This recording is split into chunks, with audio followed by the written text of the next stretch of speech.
What up, my peeps? It's your Knucker Big Rucker back at you again with another action figure review. This time, courtesy of Star Wars The Black Series, we have Boba Fett, Tython in parenthesis, and this is from the Disney Plus show The Mandalorian. It's as he appeared in that show, and yeah, we're going to see what's the what. So right now, looking at him in packaging, we see the standard Black Series packaging. You can clearly see the figure and the accessories through the window. You've got the Star Wars The Mandalorian banner below that in that, I don't know what color to call that. I've been calling it orange, and we know that that's not orange. Is it mango colored? It's something. Anyway, we know what that banner is. It represents the Mandalorian show and all the figures from there. You got Boba Fett, Tython in parenthesis, and then we turn to the side. You have artwork of Boba as he appeared on Planet Tython and in the Mandalorian show.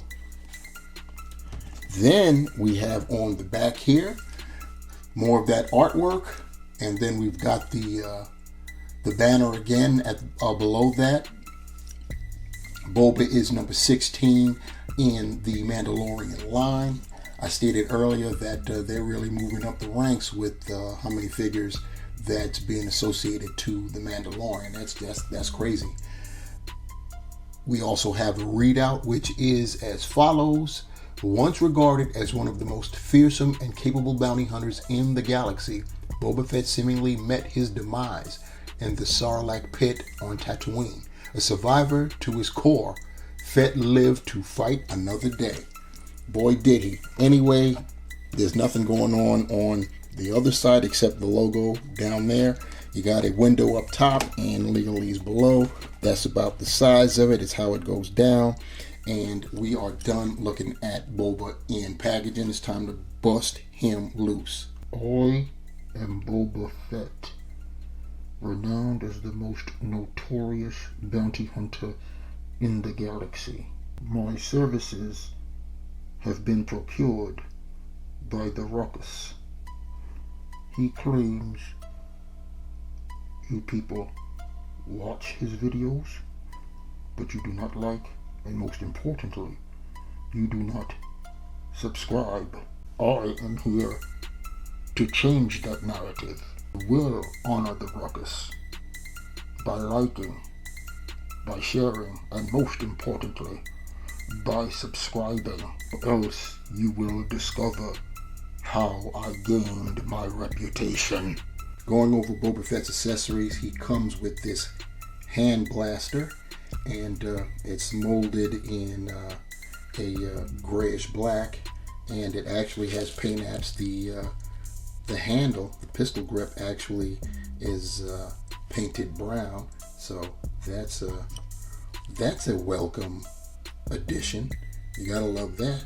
Boba Fett also comes with his rifle, blaster rifle, I should say, with scope and handle, and this is molded in a brown, but it has some very nice paint apps looking like they're kind of bronze style paint apps right there. The trigger guard is that bronze colored, as well as some detailing along the length and breadth of the weapon itself. So that looks pretty nice. See if I can get a little bit closer to see that. So yeah, there you go.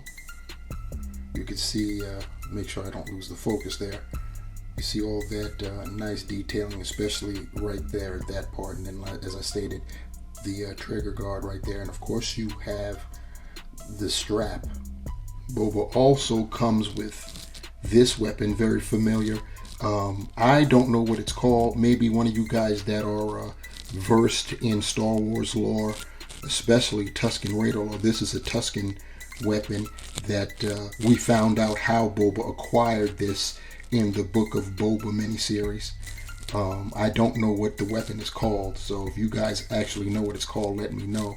But as far as the weapon itself, You see that it's molded in brown, and the this end right here is it's got the detailing, but there's no paint apps to make it stand out.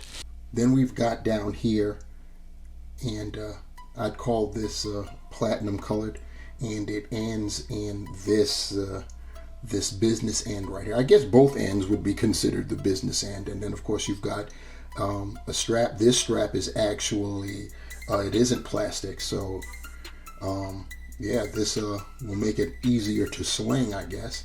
So yeah, there it is. If anybody knows the name of this weapon, please let me know. So here we have Boba Fett on our rotating platter, giving you a 360-degree view of the figure. And yeah, at first glance, it's got to be the soft goods cape, of course. And I can't front. I'm surprised that simply because of the soft goods cape, in the state of the way things are now, especially with Hasbro and the increasing prices, that what I'm surprised is that they did not deem this a deluxe figure. You know, just slapping the bigger box and voila, it's deluxe. This is actually a standard figure, standard sized packaging, and best of all, standard price. But anyway, the soft goods cape is the first thing that I notice at first glance, and pretty cool. And the other thing that's of note are the paint apps on Boba's face, which we will take a look at when we get him up close and personal, which we're about to do momentarily. Looking at Boba Fett up close and personal, especially at the head sculpt, like I had mentioned, the additional paint apps on his face, I'm assuming that's supposed to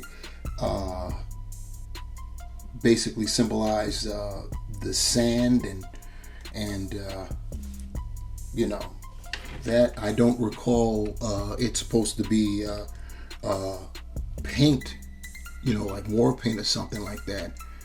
But anyway, that's what I got going on here. The rest of the face sculpt is looking pretty good. That photoreal tech did its job for this right here. I forget the actor's name. I think it's Tamura. It starts off that way. Guys, once again, in the comments below, let a brother know. But yeah, that's looking pretty good. We've got the soft goods throughout, so you can see that right there. The soft goods cape is removable, and I'll do that off screen, but it's pretty easy because it's two pieces, but I mean it's one piece sewn, if you will, together right there at the at this point right there. But it's easily slide off and onable, and I'll do that so we can get a better look at Boba Fett, at the figure underneath the soft goods. And here's the robe off of Boba, and as I stated, it is easy, relatively so, to take off. However, I have to advise you, don't be reckless with it. Take your time peeling it off because of all of the details of the figure itself. The material can get caught on something, and if you're reckless with how you take it off, you could tear this stitching right here, which keeps the robe bound together, and we don't want that. And speaking of said figure, here we have Boba without the robe on, and you see his attire. He's got the belt, or the we'll call it belt harness, because it has the strap there, and this is how he appeared underneath his robes, and it looks pretty good. It's molded in a brown. The gloves are actually at least the finger portions are a gray, but we'll see that as we go further down the figure. So once again, looking at that strap, and then looking at his belt bandolier for his rounds, you see that the rounds are painted in, and you know, inserted in the holders there. They're painted, they're brass colors, I guess we can call them that. looks pretty nice. And of course, the bandolier itself is painted in a rustic brown. Pretty cool. While it's laced over the brown of the belt itself, it does that all the way through. As I move Boba's arm out of the way so you can see that. And that would be on the other side as well. He's got his holster for his hand blaster. Looking at the back, Hasbro even blessed us with paint apps on the buckle there, so you know that's welcome. You see that different color of the belt on the back there. That's like a greenish blue. And then as you go further down, you look at Boba's legs. His strap for his holster is under there, so that's cool. You see that. And you look at his boots. His boots are a bluish gray, or at least the leggings portion of the boots, and then the boots themselves, it's got that bluish gray strap going across the top, but you see that the boots themselves are grayish brown. And once again, looking at the other side, you see that, which we already saw, you've got you've got the nice fine detail in the shirt, we'll call it that, with the stripings, the linings, so that's pretty cool. And yeah, that's our guy Boba. I will say, you're looking at the paint apps with the paint apps across his face. If you discount that, looking at the face itself, once again,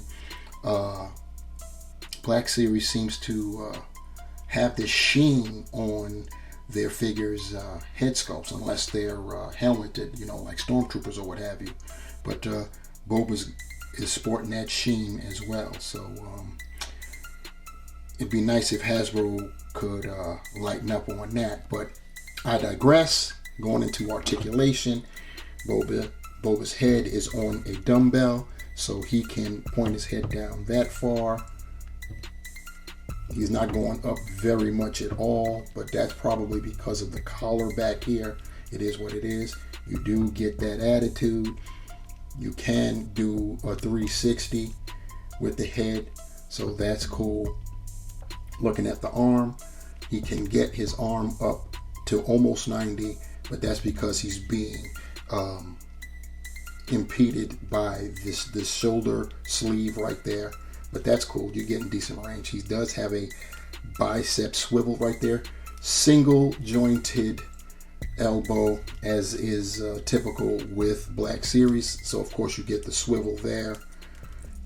He does have a swivel at his wrist, and he's got that horizontal hinge.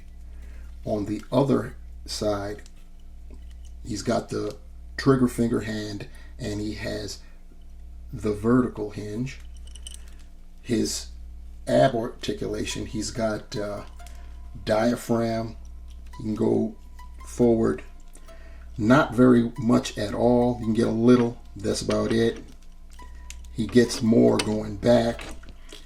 He can go side to side, lean with it, rock with it, and of course left to right. You're going to be impeded by the shoulder strap there. Legs, he could do splits. You see the left leg is going way out there. The right isn't going so far, but that's because of the holster. Now, when we get to the legs, he's got thigh cut, and this has got to be the craziest articulation device I've ever seen in an action figure. Look at the leg. If at first appearance, you would think there is no knee articulation there, but there is. As I turn to the side, you can see the cut right there, and the leg goes up like that, and yep, same thing. It does have the standard Black Series swivel, but you have to love how they managed to hide it. That is genius. I can't front. That's pretty cool. He does have swivel at the top of the boot. Can point the toe this far forward. Not that much up, but a little bit. Does have some decent ankle pivot, and holes, peg holes at the bottom of his feet. Boba Fett's hand weapon fits snugly into his holster. Just push it in and it's going nowhere, so that's cool. You don't really have to concern yourself about losing the blaster. Here's Boba brandishing his hand blaster, and here he is with his hand weapon with his robe on. Here he is with his rifle. Here he is holding his rifle with his robe on. And here he is with the Tusken Raider weapon, which I still don't know the name of. And got him holding it the way how we traditionally see the Raiders. They're always pumping it up and down above their heads. And here he is in his robe with the Tusken. You can go on and put Boba's hood over his head. It is soft goods, so work with it to make it look as best as you can. It's great having soft goods. The issue is because of it being cloth and it being on a figure that's basically 6 inches tall. They look a lot of times bulky and oversized and stuff. It kind of works with Boba because he is wearing a robe out in the desert, so you can actually play that role and fudge it some. And here he is, fully equipped, robe, his blaster is in his holster. He's got the weapon, the Tusken weapon, strapped over his back, and of course he's wielding his rifle, and looks pretty cool. I can't front. I actually enjoy this figure. Now for some comparisons. I'm sure you recognize the gentleman on our right, as you met him earlier in this video, and I hope that you have basically heeded what he was telling you. Hint, hint. Anyhow, back to our regular scheduled program. We've got Boba Fett next to Boba Fett as we originally knew him. This was the Boba Fett that actually went into the Sarlacc pit before he emerged and eventually evolved into the guy we see on our left. Anyhow, the figure itself, Boba Fett, was a deluxe figure, is a deluxe figure, and it was, as I stated earlier about the, being a deluxe figure, this figure was put in the larger packaging, and it did have some accessories that, quantitatively speaking, or more than what we're used to getting with Black Series, but I still don't think it warranted a deluxe price. Be that as it may, I still purchased it, didn't I? Anyhow, you got Boba Fett, Tython, and Boba Fett. Next, we have Boba along with a carbonized Scout Trooper, Target exclusive style. And now we've got him next to the Mandalorian. This was the figure that came out before we knew what his true name was. And who is that? That Bill Burr? No, that's Miggs Mayfeld, as he appeared on Morak in the I still don't know the name of that vehicle, but the uniform are of those soldiers that actually, those troopers that drive those vehicles. And this is a figure that's in this wave that I've already reviewed. So to sum it all up, Boba Fett, Tython in parenthesis. I'm enjoying the figure. I like the figure. I think the head sculpt is spot on. The caveat is, of course, that shininess I spoke of and showed earlier. He comes with a fair amount of accessories. He's got the soft good robe, if you want to consider that an accessory and not, an actual part of him, because that's how he appeared on the show. The Tusken Raider weapon, which I don't know what the name is, and his rifle and his hand blaster. He comes with that. Articulation is standard. I am impressed with that knee articulation, how Hasbro managed to hide the joint but it still is functional. I mean, the caveat is it is the single jointed swivel style along with the arms, but you still have to appreciate how they devised it and hit it. So it's all good. Nice figure. I'm glad I have it, and it's going to be this. Like I said with Migs, I'm going to have to redo the Mandalorian shelf because Boba's got to go on that. And but that's first world problems. Good problem to have. And what isn't a problem is making these videos for you guys. What does seem to be the problem is you guys are watching the vids, but you're not liking, and you're not subscribing. How about doing the brother a solid and subscribe to the channel, like, comment too. Comments are good for the algorithm. I found out it shows YouTube that you guys are interested, and it helps move my videos up in the search queue so they'll be easier to find. And speaking of finding, if you want to be notified for another video that I upload, smash that bell. So that's going to do it, guys. I'm out. Thanks for rocking with me. Like, share, subscribe, as I already said. I'm out. Remember, the hunt continues. Peace.